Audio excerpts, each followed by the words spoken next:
Salut à tous, aujourd'hui nous allons parler de physiologie humaine et de sa relation avec le mouvement. Nous allons aussi parler de variabilité de la respiration et de la variabilité de la fréquence cardiaque, ainsi que de la deuxième loi de la thermodynamique et de sa relation avec la variabilité et le mouvement humain. C'est parti. Il y a quelques années, je réfléchissais à une question primordiale. Quelle est la finalité physique et physiologique du corps humain ? Pourquoi est-il aussi complexe que ça? Pourquoi y a-t-il plusieurs appareils et plusieurs systèmes qui sont synchronisés entre eux, qui sont chapeautés par une commande nerveuse à la fois centrale et végétative? À quoi sert un corps humain? Eh bien, tout simplement, la réponse, elle est le mouvement. Le mouvement, c'est le principal objectif, la principale finalité d'un corps humain. Donc, le corps humain, il est fait pour bouger et pour être en mouvement.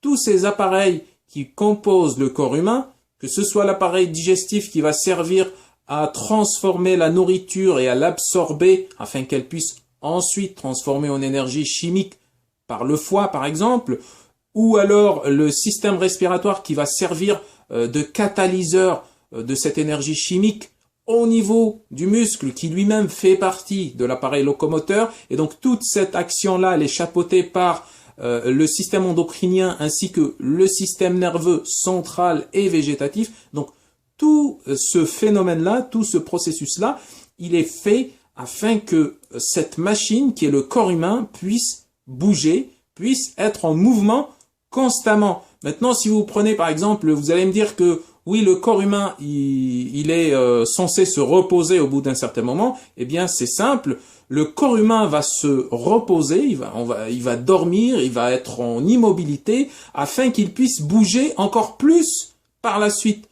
En gros, vous ne bougez pas pour dormir, mais vous dormez pour pouvoir bouger ensuite.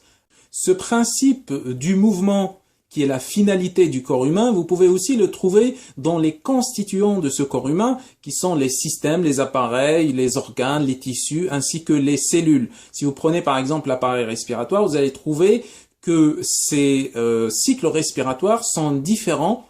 Chaque cycle respiratoire est différent par rapport au cycle précédent, par rapport aussi aux caractéristiques qui le composent, qui sont par exemple le débit respiratoire, le volume courant, le volume minute, le temps expiratoire, le temps inspiratoire, etc. Donc vous allez trouver que chaque cycle respiratoire est indépendant et il est indépendant des cycles précédents. Si vous prenez les battements cardiaques, vous allez trouver que chaque battement, c'est-à-dire chaque intervalle entre deux ondes RR à l'ECG, sont différents des autres battements. Vous allez trouver aussi que les ondes cérébrales, qu'elles soient alpha, bêta, θ ou gamma, qu'elles sont différentes des ondes précédentes, c'est-à-dire qu'elles sont indépendantes et complètement différentes au niveau des caractéristiques qui la composent. Vous pouvez aussi étudier la cinétique d'une enzyme, par exemple, ce qui va nous emmener à parler de la variabilité métabolique. Et donc vous allez trouver que le mouvement de chaque enzyme est différent des autres enzymes. Donc cette variabilité, elle est contraire à la deuxième loi de la thermodynamique qui stipule que la matière physique évolue du désordre vers l'ordre, ce qui n'est pas le cas de la matière vivante ou des espèces vivantes dont le corps humain ou l'être humain fait partie. Et donc l'être humain évolue, comme toutes les espèces vivantes, de l'ordre vers le désordre. Et c'est ça qui va caractériser la variabilité, que ce soit respiratoire, cardiaque, cérébrale ou métabolique, etc. Et donc, plus il y a de variabilité, plus le corps est en bonne santé.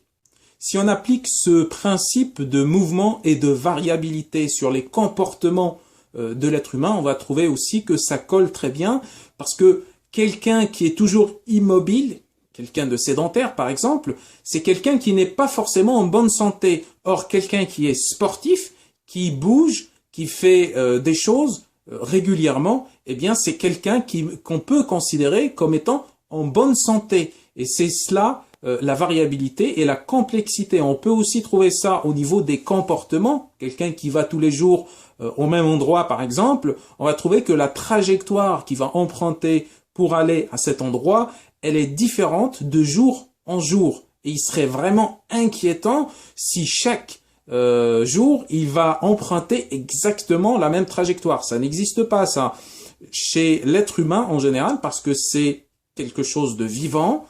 On va trouver que toujours, ce qu'il fait est variable par rapport à ce qu'il a fait auparavant.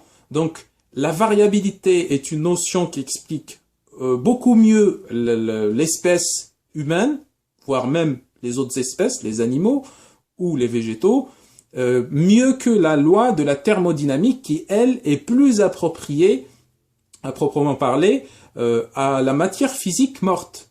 Voilà pour cette vidéo. Comme d'habitude, si vous avez aimé, partagez et je vous dis à très bientôt. Ciao!